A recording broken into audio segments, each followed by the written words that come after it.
Chapter 29, A Foreign Country. A foreign country.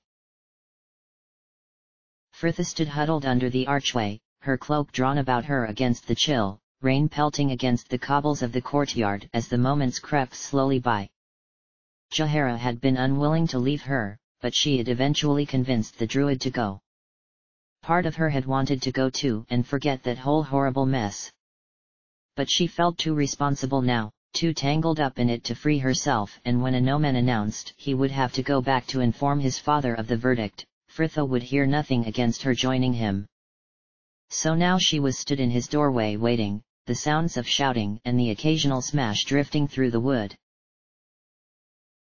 Frithia sighed gently. Poor Anoman. If it was not enough to lose a sister, he did not even have the comfort of a family to ease the loss. Neither do you, reminded a voice behind her eyes, and she felt surprised to realize it was true. She had been traveling with Minsk and Jahara for so long now, well, she had just never noticed. Frithia shook her head sadly. She could only imagine the torment he must be going through, for Imoen had only been arrested and hope remained to see her again. She could be dead already for all you know, sniped the voice behind her eyes with an air of callous practicality, but Frithia quickly pulled her mind away from that thought. It made her feel sick. Suddenly the door was flung open and Anoman stormed out, grabbing her wrist and pulling her with him, the bottle that followed narrowly missing his head to smash on the wall beyond. A second later, Lord Cor appeared in the doorway, tall and of Amnian coloring, though he bore little resemblance to Anoman in either look or manner, the man leaning heavily against the doorframe for support and still shouting drunken threats after his son. If you leave now, you are forever banished. Anoman whirled round and Frithia prepared herself for another bout of shouting, but instead he seemed suddenly calm. Goodbye, father, he said with finality. Before he turned and strode off out into the rain, Frithia left with little choice but to hurry after him, the sound of his father's screaming following them across the courtyard. You are nothing. Nothing.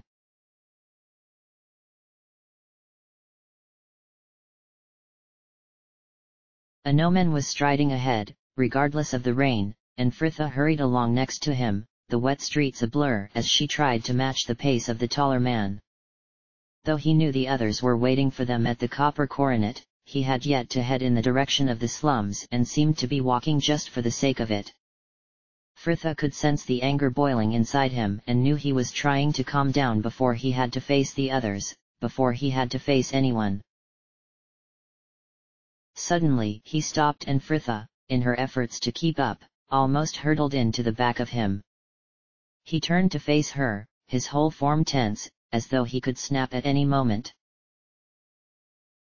My anger is built up to the point where I must speak. I must gain some reassurance. My father cast me out of the family for doing only what I must. I cannot do anything when there is no proof and he knows it. And yet... Anoman leaned in close, his eyes narrowed and voice low, suggesting something more primal was fighting for control.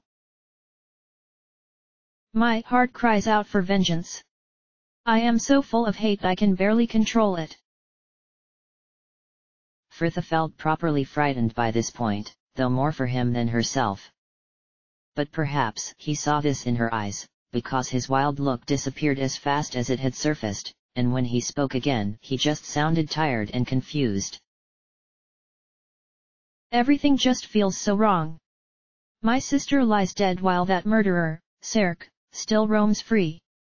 Please, Frithia, did I do the right thing? Frithia felt her stomach groan. The last thing she wanted to do was impart any more of her so-called advice, but she had found once given, it became increasingly difficult to distance herself from the situation. Until you were caught, as much a part of it as any other of the players, and you found yourself stood in the pouring rain, trying desperately to convince someone of something that you, yourself, were unsure. No more advice, she decided forcefully. Perhaps just a little guidance this time, something rhetorical. How would you feel if you killed Serk and then found him to be innocent? A no-man seemed to consider this a moment before nodding wearily. True, he sighed, straightening to shake the wet hair from his forehead. But I still feel so helpless. Surely he will pay for what he has done. If it was he, then yes, I believe he will pay, she reassured gravely, staring up at him, blinking the rain from her eyes. He nodded again, glancing back to her, and it was the first time he seemed to truly notice her, stood before him and drenched to the bone. He frowned. Come, we should return to the inn. She nodded and, ignoring her protests, he draped his own cloak about her shoulders and they set off.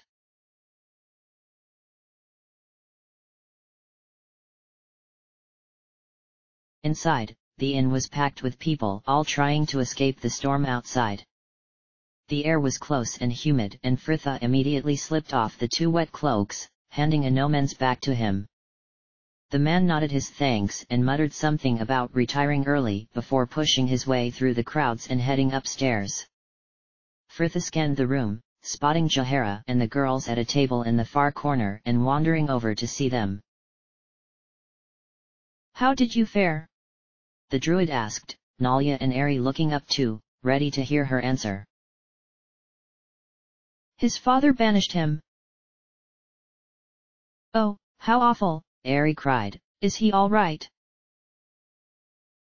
Fritha just shrugged, wanting to forget about the last few hours, not relieve them. She crossed to the bar, sliding through the press to wait her turn as the harassed-looking barmaid bustled back and forth, Fritha glancing up as a dark-haired man elbowed through to stand next to her. He noticed her glance to him, giving her a lopsided grin, and she smiled wanly before returning her attention to the bar. She still felt his gaze on her though, and turned back to find him staring, his eyes narrowed slightly as though he was grasping for a something. Don't I know you? Her guard was up instantly.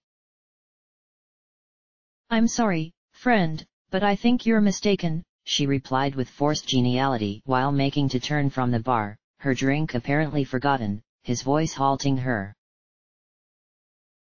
Candlekeep. 1361, the Records Library.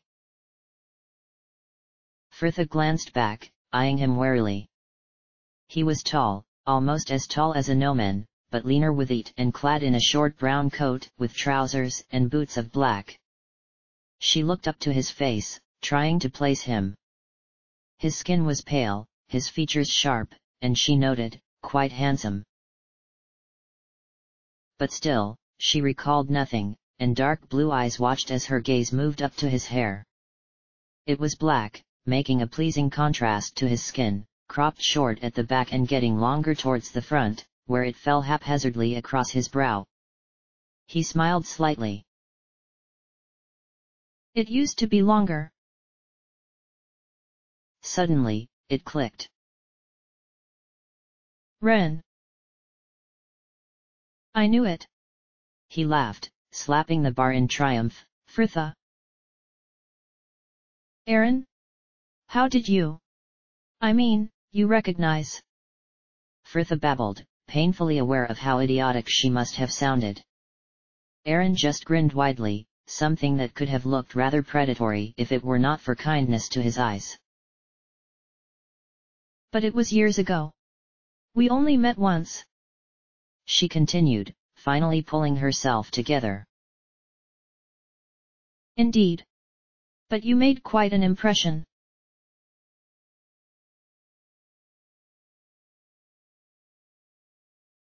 Aaron wandered through yet another library, his fingers lightly skimming the spines of the tomes as he slowly walked the aisles. It was no good, he was bored. When he had been chosen to come here with his order, he had known it had been a great honor, he was just having a bit of trouble feeling it. Hours sat at desks in the scriptorium with his fellow novices and Candlekeep's own novitiates, making copies of whatever they were brought by the elder brothers. As it was, some of the research they had been doing was actually quite interesting for once. It was his free time that was proving to be the problem. When they had told him that Candlekeep housed a wealth of knowledge, they hadn't mentioned it housed nothing else. He had reached the window at the end of the aisle by now, and he glanced out at the grey Tarsic sky. A storm would likely break within the hour, but at least a walk outside couldn't be any more dull than wandering around in there. Aaron sighed, and had just turned to leave when a girl suddenly hurtled round the corner and ran straight into him. She seemed very surprised to find him there and just stared a moment, eyes wide, before apologizing quietly, pressing a finger to her lips to forestall any reply and dashing past him to duck into the narrow gap between the wall and the bookcase. Aaron was about to ask her what was wrong when a voice cut him off, the tone snapped and hissing of one trying to vent their anger without actually raising their voice. Fritha? Fritha! By helm, you are only making it worse for yourself. Come out here this instant or I will be forced to go straight to Ryan. Suddenly a tall grey-haired man in robes to match appeared at the end of the aisle, glancing back and forth along the rows of shelves as he went, the man's eyes catching him as he passed. He too seemed surprised to find someone there, but recovered quickly. Have you seen a girl pass here? He demanded, obviously deeming pleasantries a waste of time. About so high, with red hair. Aaron could sense the man was carefully watching his reaction, and between a rude scholar and a young girl, it didn't take long for him to decide where his loyalties were. Yes, I've seen her, he answered nonchalantly, fighting against a grin as he imagined the girl's horrified expression. She ran past the end of the aisle but a moment ago, an instant later I heard a door slam. He felt the man's eyes on him, regarding him with suspicion, and Aaron forced himself to meet his gaze. Very inconsiderate of her, considering this is a library, he added haughtily, and the man smiled. Quite. My thanks. He nodded, before hurrying off again. Seconds later, the library door clicked shut and Aaron heard the girl give a relieved sigh, turning back to find her stood behind him beaming. Thank you so much, that was wonderful. And what you said about me being inconsiderate, brilliant. She enthused, laughing brightly, and Aaron smiled. She was younger than him, probably no older than 14 summers, but very pretty, with bright dark eyes and a frizzy mane of copper hair.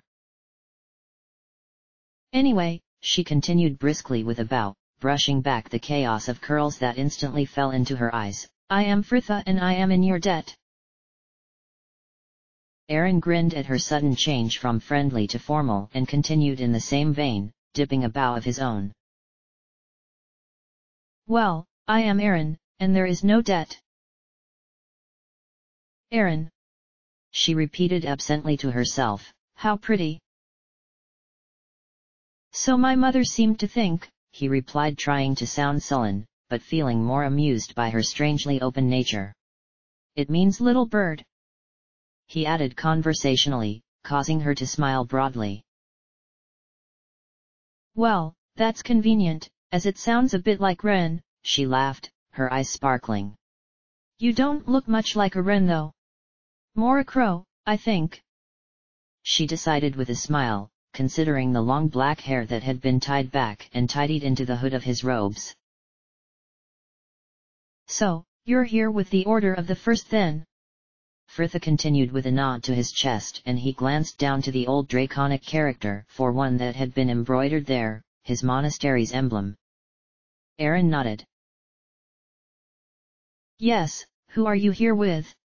He asked, her habit unusual compared to the plain green robes of his order, the girl wearing a long-sleeved smock the color of buttermilk over a pair of leaf green trousers, a wide sash of a similar color tied just under her bust and keeping the voluminous cut of the dress in check. The girl just looked faintly bemused though, giving him a smile as she answered, Me? I live here. Live here, he repeated, just as surprised, I didn't think they allowed anyone but the monks and lay brothers to stay in Candlekeep permanently. Frithia shrugged, seemingly unconcerned by this detail, absently playing with the tails of her sash. They don't usually. My father is one of the sages, so they let Imoen, my friend, and I live here as well. She smiled brightly. So how are you finding it so far? Very interesting, he lied. I am sure the trip has been most beneficial for the order. Oh, you enjoy spending all your time copying from tomes? She questioned with a sly smile, and he wondered if any of the grey-cowled novices who had joined them in their scribing had ever been her. Anyway, aren't you a little young to be a monk? Aaron shook his head. I'm not one, not yet anyway. I'm a ward of the monastery. My parents died when I was young in a plague that killed many in our village. Oh, I'm sorry, she said with sincerity, and he smiled. Don't be, it was long ago. The local temple could not take all those orphaned, so I was sent to the order for my education. Frithia nodded, smiling though there was a new gravity to her manner. I understand. My father, Gorion, isn't really my father. My mother died in childbirth and he took me in. But your sect is called the Order of the First. She continued, brightening. The first what? The first word actually, he answered, surprised she had even thought about it. Long ago they believed that there was one word that created all the universe. They spent centuries researching the creation theories of different ancient cultures, trying to find out more about it. It was believed all things stemmed from it, and if used correctly it could remake the world. These theories evolved and changed, and now the order works towards the collection and preservation of ancient knowledge through teaching it to others and preserving books, artifacts, and other sources of ancient learning. He sighed gently to himself, glancing again to the window and the grey sky beyond. I've been with them for 16 years, another one, and it will be time to take my vows. Or leave, his mind added silently, and he felt a familiar uncertainty settle in his stomach. You aren't sure about it, are you? Broke a voice through his thoughts, and he glanced up to see the girl giving him a measured look that made her seem suddenly older.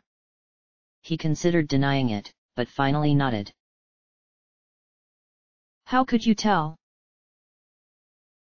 She smiled gently, and something just under his stomach gave a jolt. All the time you were talking of them, it was they, not we.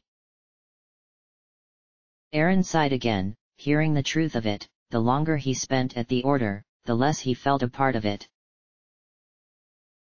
It is not that I do not enjoy my life there, the monastery is my home. And I have learned much within its walls. The order does not just collect and preserve books, but also works in the protection of ancient sites of knowledge, so all novices must be skilled in the martial arts as well as the restoration of ancient artifacts. He continued, his voice casual enough, but he could not help but glance slyly to the girl, feeling almost embarrassed by his sudden desire to impress her, and, of course, the study of ancient languages. For instance, Aragrak. Oh, I've been studying that! She cried, seemingly pleased to have found some common ground. And Netherese and Thoris and oh, have you seen the latest translations of the Darvold letters from the original Loros in the Piers Library? I helped with those, well, the easier bits anyway. What is it?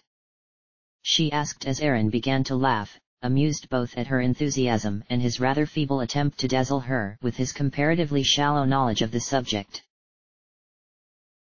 Nothing, you just sound like old brother Aldir, the master of languages, when he begins to talk about his latest work. Frithia pulled a face, clearly finding this an unfavorable comparison, but Aaron just smiled, dropping his chin slightly as he admitted, I suppose I'm not quite as scholarly as I might have been pleased to make out. To be honest, I think the only reason I was brought on this trip was because I took to the martial aspects of our teaching more readily than most, and the journey is long and hazardous all the way from Waterdeep. Well, that's nothing to be ashamed of, Fritha assured him with a warm smile. I know most of the people around here would disagree with me, but there is more to life than academic knowledge, and no one can be good at everything. I do find it all interesting to a point, he said earnestly, wanting her to understand his frustration. But I want my knowledge to be learned for something, not just for the sake of learning it. I've been studying for 16 years now, I just want to do something with what I've learned, anything. Fritha nodded, sending him a sympathetic smile. Like what though? I mean, there must be some things you like more than others. He shrugged and sighed tiredly. I don't know. It sounds foolish, but I know of so little outside my lessons. The Order deem so much of the world as unworthy of study. Fritha tugged, shaking her head with disapproval and raising her hand as she intoned a passage he recognized as the doctrine of Ogma. Look ye not upon any learning or skill with disdain, all knowledge has its value. Me, I like learning languages and sewing and studying maps and dancing. She listed quickly, finishing with a slight arabesque and a grin. Dancing. Aaron laughed, and the girl tried to look affronted, though it was quite difficult when she was clearly giggling as well. You want to become a dancer? Oh, no, she refuted genially. I don't enjoy it half as much when I can't make mistakes. Aaron laughed. So what will you become? He asked, and the girl shrugged mildly. I don't know. A seamstress, a teacher, a cartographer. Perhaps a translator. He supplied innocently, and she stuck her tongue out at him, though she soon joined him in good-natured laughter. You know, I really would like to see the new Darvel translations, at least the passages you did, he added quite honestly. She grinned, though her cheeks looked a touch pinker at that, and he smiled too as another jolt tremoured through his stomach. All right, she agreed, still looking rather pleased. But not just yet, I need to stay in here until I'm sure it's safe to wander about the keep. Ah, yes, your irate pursuer, Aaron smiled, remembering the happy chance that had brought them together in the first place. Who was he? Oh, Father Welland, Fritha groaned, though her smile lingered. He's always in a snit with me about something. I'm supposed to be cleaning the Helmite Shrine this afternoon, but he didn't specify a time for me to begin, and I'm staying out of his way until after dinner because I overheard two of the altar boys talking, and he plans to keep me there until sunset come what may. She snorted crossly. There's no way it will take 4 hours to clean the place. He just wants to use the time to lecture me on what a horror I am. But why do you have to clean the shrine in the first place? Aaron questioned, and she sent him a mischievous grin. Because I defiled it. Defiled it? He repeated, a little worried at the implications, but Fritha just laughed. Oh, only in his words, she dismissed airily.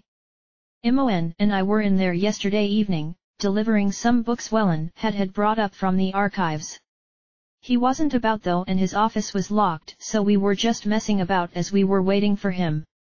Well, she continued, face flushed and voice wavering as she fought against her laughter, Imoen had just splashed me with water from the font, and I was screaming, it burns, just as Welland walked in. He was so cross. Aaron began to laugh, as much at her own clear amusement as his own, their laughter echoing about the high vaulted ceiling, and probably the most noise the library had heard since it was built. What's this? Snapped a voice from the end of the aisle, instantly silencing the pair. An old man in grey robes stood there, a gnarled staff in his hand and a frustrated look on his face. This is a library, you know. Fritha. He barked, turning towards the girl. I should have guessed. He smiled maliciously. Gorion is looking for you. Erin watched as her face fell. She risked a glance to him, giving him a half-smile and mouthing "Bye, Ren," before hurrying past the man and disappearing round the corner. He suppressed a grin when seconds later the library shook as the door was given an almighty slam. The old man shook his head, muttering something about uncontrollable before turning back to him. And as for you, I am aware you are a guest here, but the rules still apply. I suggest you remember that in future. With that the man left, Erin scowling at his retreating form before turning back to the window. It had just started to rain.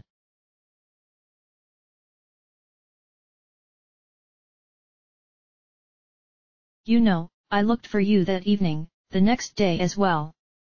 In fact, I kept an eye out for you until the order left 4 days later.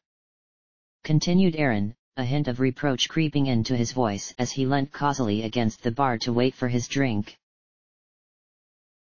I tried to see you too, but when Gorion, my father, found out I had been talking with you, he asked that I stay away from then on. What was it he said? Fritha wondered aloud, smiling at the memory of it. I do not think that any influence you can have on his behavior will do him any favors once he returns to his monastery. Erin grinned. So you just gave up?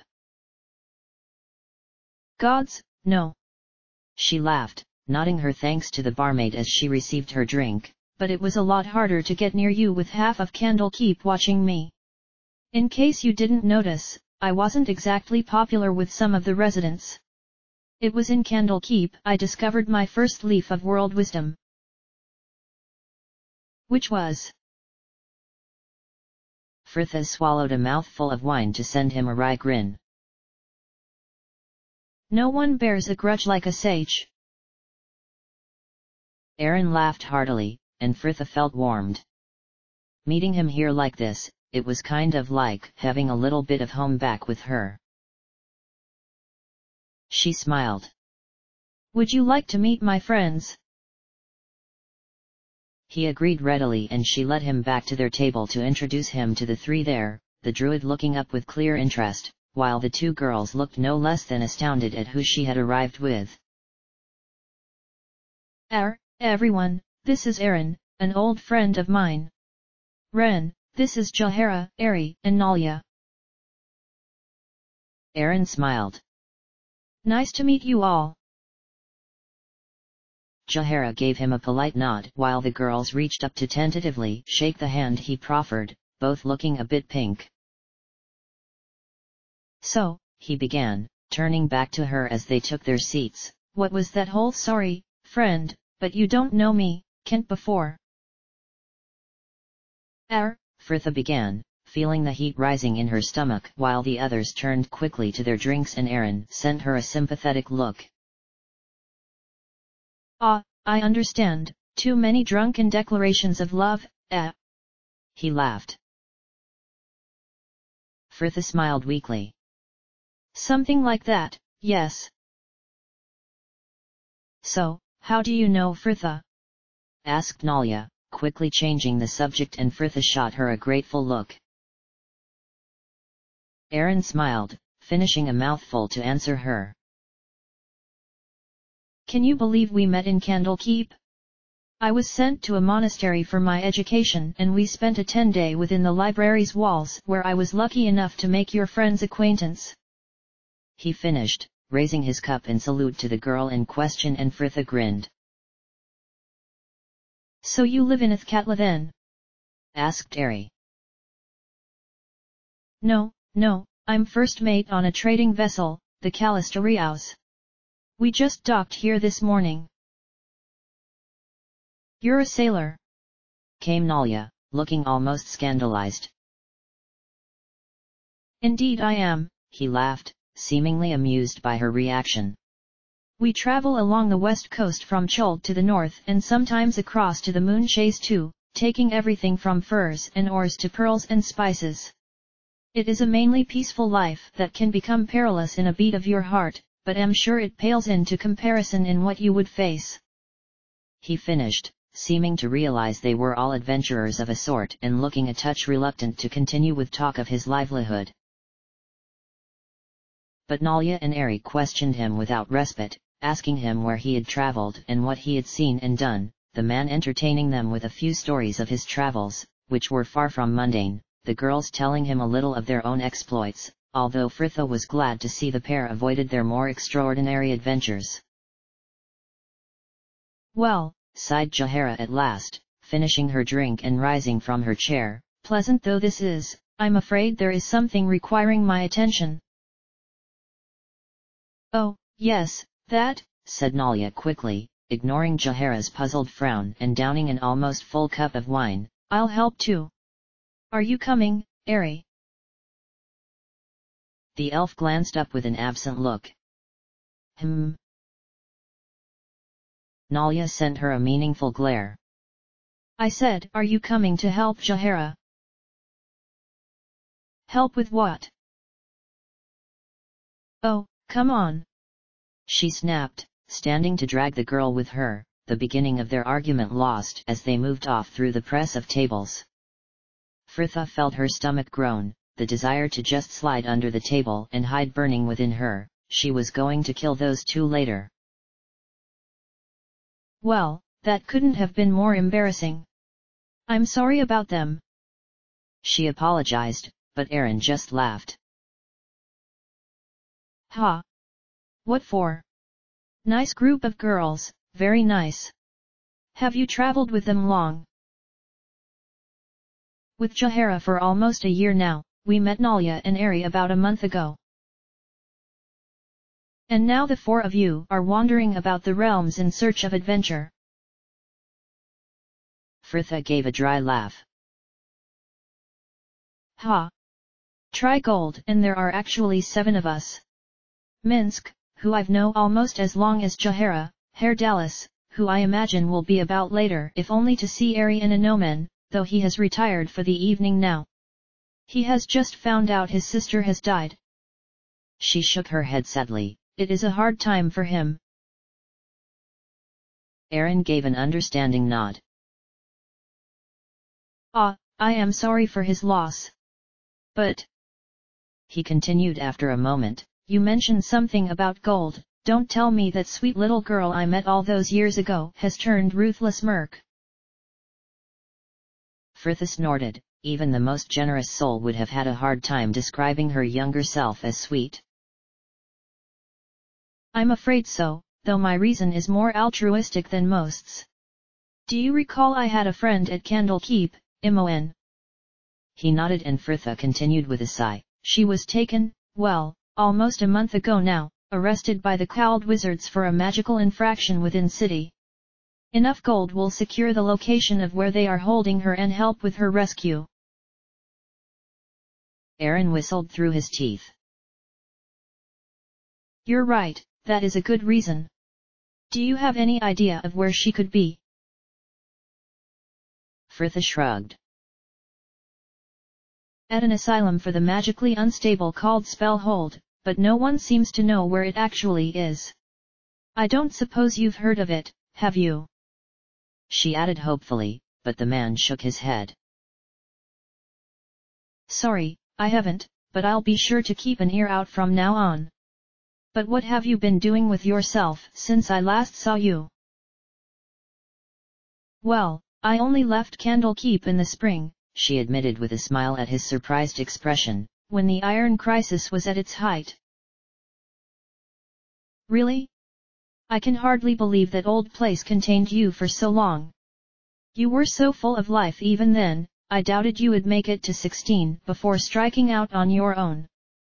He smiled slightly, something about his eyes softening. Even though you seemed dead set against it, I always had an idea that you would become a dancer. Fritha laughed brightly. Ha, you're closer than you think. About 4 years after you left I got all sulky and despondent as teenagers are wont to do. I still had no idea what I wanted to do, and even then I only wanted to study when I wanted to study. I could have drifted on like that indefinitely.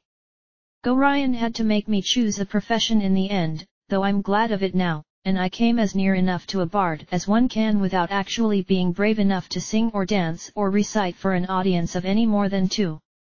But I do own the local theater here, can you believe? The local theater? How onto real did you get hold of that? Well, she began hesitantly, unsure of how much she wanted him to know. It was so nice just being treated like a normal girl for once. We helped the previous owners, and when they had to leave Athkatla they left me the deed. She finished vaguely, and Aaron nodded, seeming to realize he had only had half a tale, and the pair went quietly back to their drinks, a silence descending between them, Frithia desperately searching for something to say, but the man beat her to it. So, why did you finally leave Candlekeep? He questioned genially, and Frithia bit back a sigh. Did everything in her life relate to something morose? She shrugged slightly. I didn't really, well, not of my own volition anyway. They kicked you out?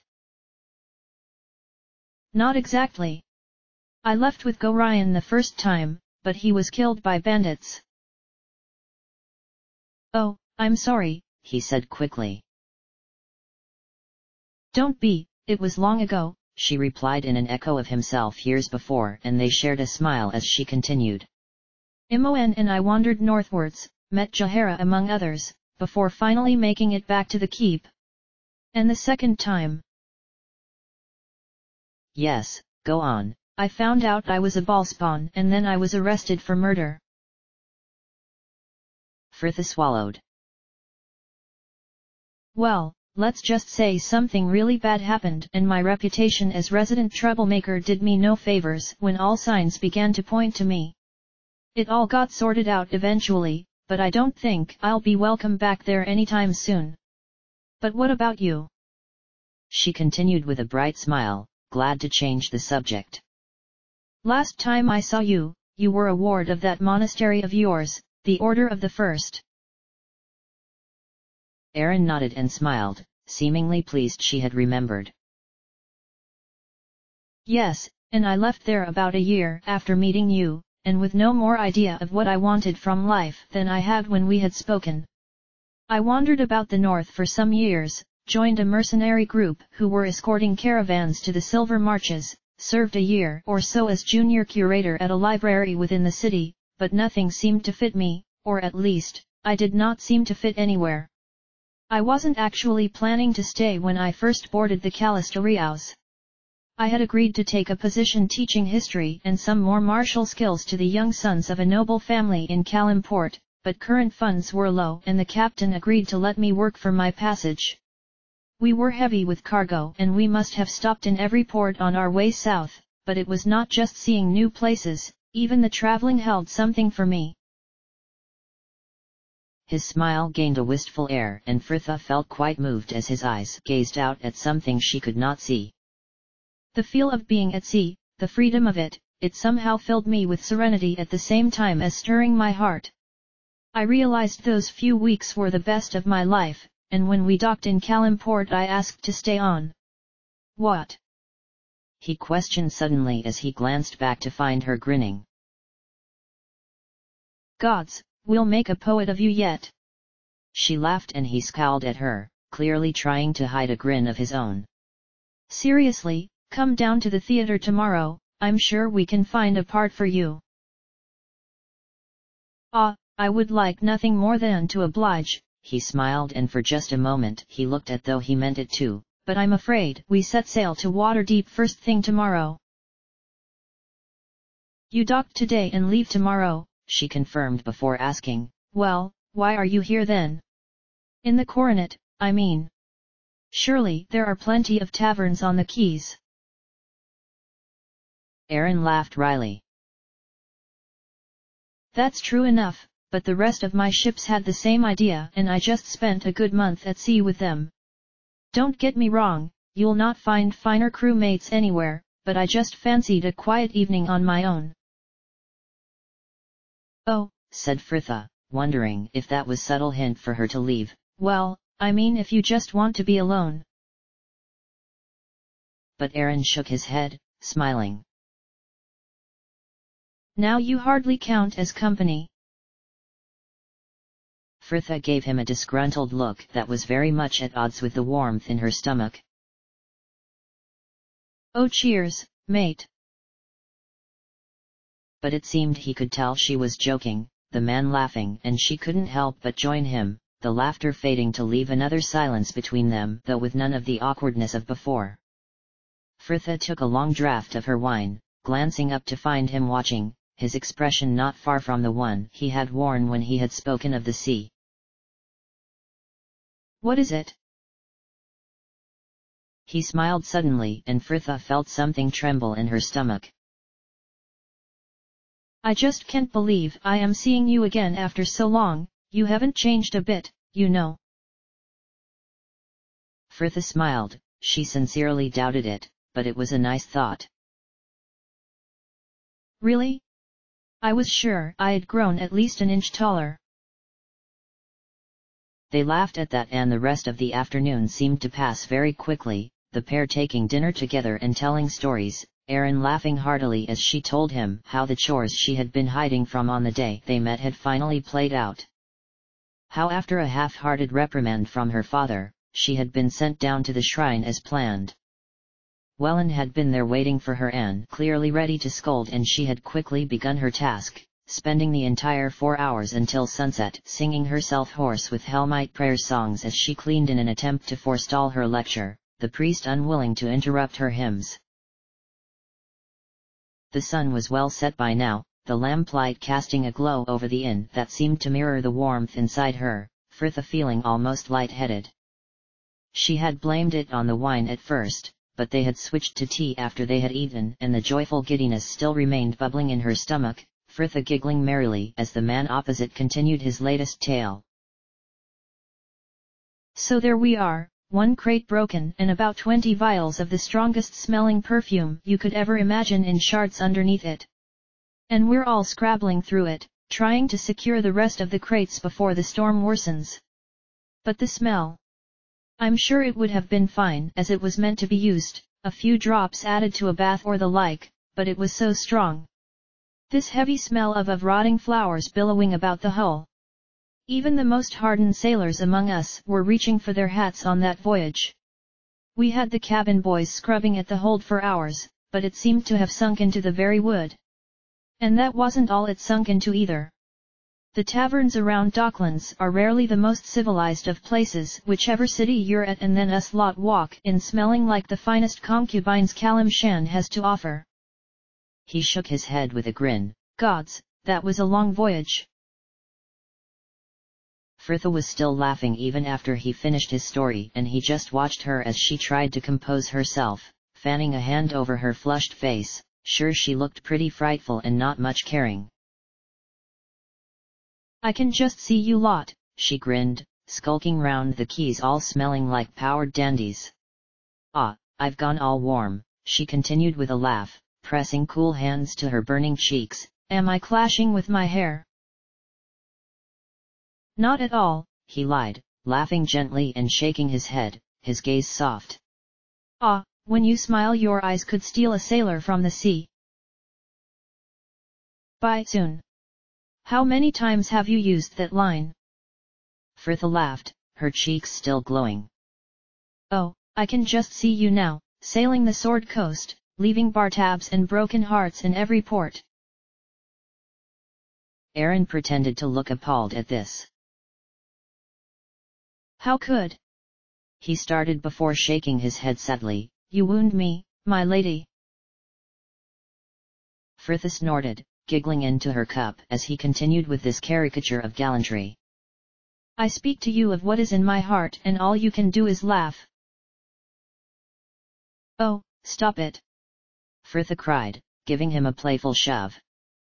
But with speed that belied the amount of ale he had had, he caught her hand and holding it in both of his, he gravely held her gaze. Your eyes are very pretty, and let no one tell you otherwise. Frithia smiled, an odd mix of pleased and embarrassed, her stomach lurching pleasantly, before ARan released her and turned quietly back to his drink, a silence falling between.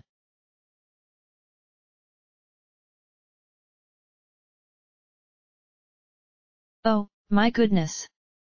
Breathed Eri, looking like she was going to faint with sheer happiness.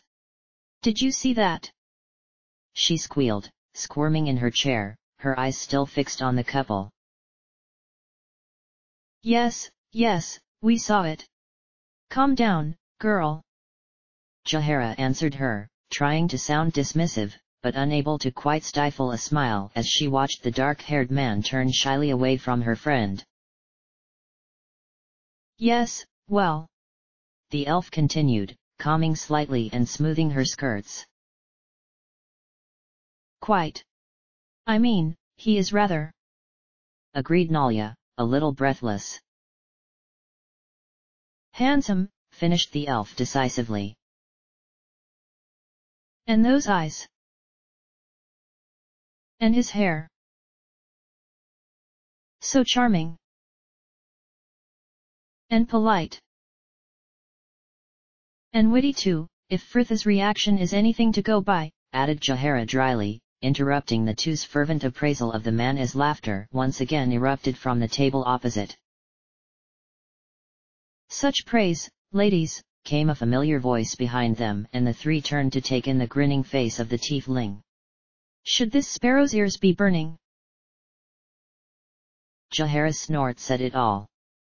Herr Dallas just laughed though, seemingly not offended, turning to follow the women's gaze to the table behind him. What is this? Our leader has found another and dare I say eager adherent? Ha, good. The raven always looks her fairest when she is smiling. Who is the fortunate bird? His name is Aaron, began Jaheira before Eri rather excitedly cut in. But Fritha calls him Wren.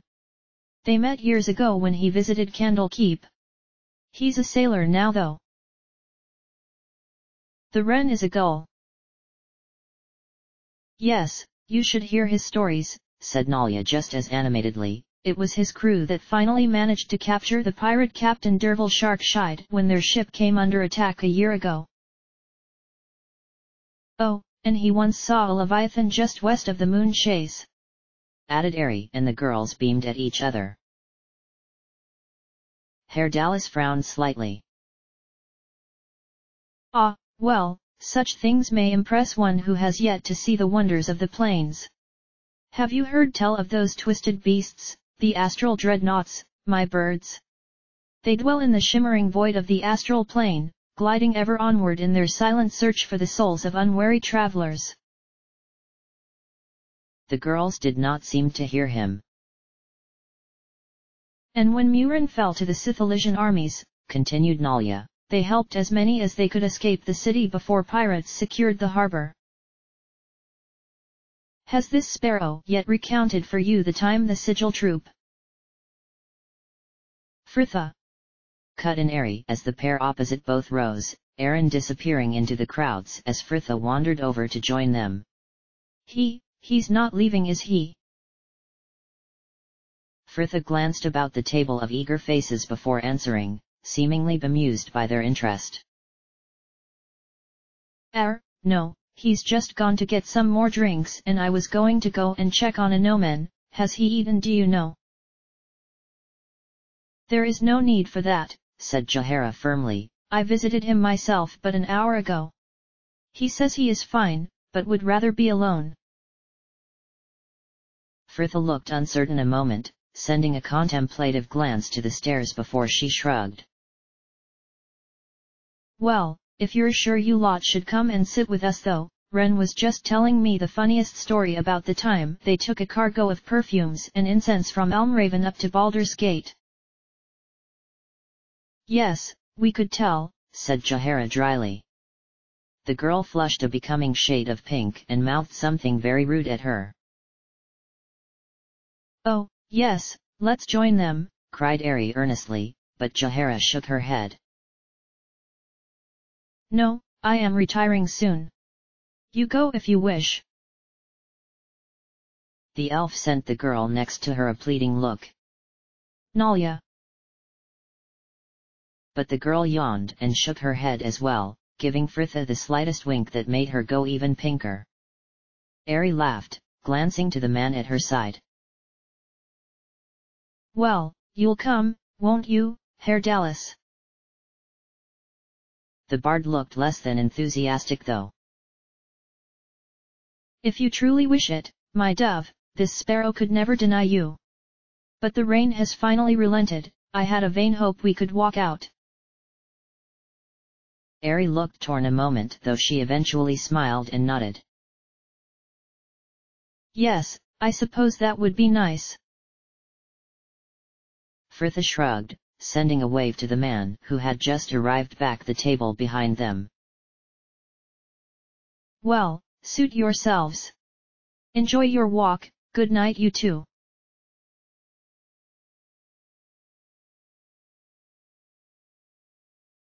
Fritha glanced up from her cup, the tavern about her empty save for the man opposite, Aaron smiling at her as he took another drink of tea, the pot between them casting two shadows, the lamps of the tavern slowly being made redundant by the windows next to them as the dawn approached. They had been talking all night and she should be tired, but for some reason she was not. A silence had fallen between them now, easy and comfortable, and Fritha let her attention drift over the pitted grain of the table, wishing absently she could study her companion as intently. Well, Aaron sighed at last, his reluctance evident as he rose from his chair and emptied his cup. I should really be going, we're sailing with the dawn. He glanced back to her, stopped halfway into his coat with a contemplative look in his eyes. Would you like to see my ship? Fritha nodded and he grinned, the pair leaving the inn together. Outside, the dawn sky was pale and clear after the rains and seemed to be lit with its own inner light, their voices ringing through the deserted streets, the world wholly theirs as they made their way to the docks. They had arrived by now, passing under the arches of the customs house, and Fritha could see a beautiful clipper in the harbor illuminated by the rising sun, the crew hurrying about the quay before her, loading crates and preparing for launch. Come on, Aaron smiled, but Fritha made no move, suddenly shy of herself. No, I'll just be in the way. As you will, he sighed, eyes downcast and trying to hide his grin. But you are cursing me to a voyage of ridicule, for none of them will believe I spent my evening with the prettiest girl in Athkatla. They both laughed at that and she shoved his arm gently, more of a touch than a push, though he did not seem to mind the difference. Their laughter had faded by now and silence hung about them, a slight awkwardness creeping in with each moment. Well. Yes, you had better. Yeah. He started forward, arms wide as though to embrace her just as she stepped up to shake hands, and they did a merry dance between two gestures, things becoming increasingly uncomfortable before they both laughed and came together to embrace firmly, Aaron patting her back in a friendly fashion. Safe journey, Ren. You too, Fritha. They parted and she watched him jog down to meet the crew, looking very alive as he left the shade of the customs house and sunlight poured over him. Fritha slipped back into the gloom of the tunnel, suddenly unwilling to let him catch her watching, and leant back against the cracked plaster, the cold seeping through the back of her tunic. Her heart felt overly large in her chest and she couldn't stop smiling, the sudden desire to shout and sing pounding within her. You're a fool. I don't care. She cried, laughing, and with a shriek she sprang up and was flying from the tunnel, her footsteps echoing along the empty streets as she ran back to the inn. End of chapter.